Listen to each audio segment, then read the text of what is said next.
Quelle est la différence entre les disconnects qui sont dormantes et les disconnects actives? La différence est assez franche. Pour vous aider, vous pouvez d'abord demander au corps. C'est le plus simple. Moi, c'est ce que je fais quand j'ai une personne sous mes mains. Je lui demande d'abord: «Montre-moi tes disconnects». On va commencer simple et ensuite, quand j'ai un doute, je demande: «Est-ce que c'est plutôt actif? Est-ce que c'est plutôt dormant?» Donc là, la personne va vous montrer quelque chose d'un peu franc. Donc quand elles sont dormantes, on va avoir l'image, d'une falaise. C'est-à-dire, par exemple, vous swipez la personne, du bas vers le haut, dans le système postérieur, c'est l'inverse en antérieur et donc vous remarquez qu'il y a un tone qui est assez, général de la personne et puis d'un coup, on va avoir une chute de ce tone. Ça va pas être quelque chose de croissant, on n'aura pas une intensité soudaine, on aura justement comme une perte d'intensité. C'est un peu comme si le corps avait un peu zappé cette partie de lui-même et disait: «Bon, on va s'occuper d'autre chose». Donc cette disconnect, elle est dormante, on sent que c'est pas quelque chose qui génère un inconfort particulier, on n'a pas une inflammation folle là-dessous.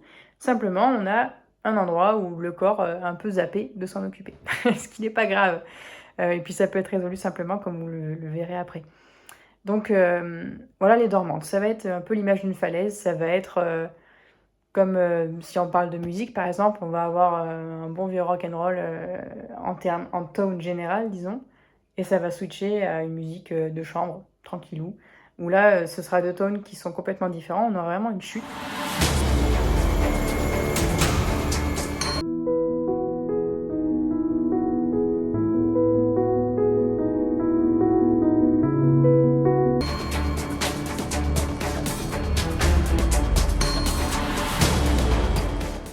Sans intensité particulière.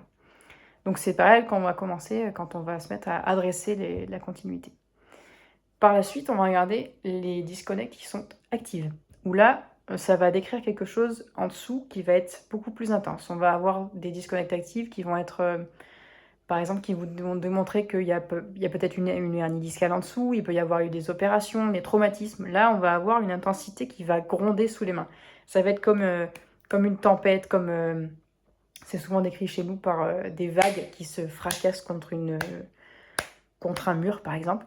On va avoir quelque chose.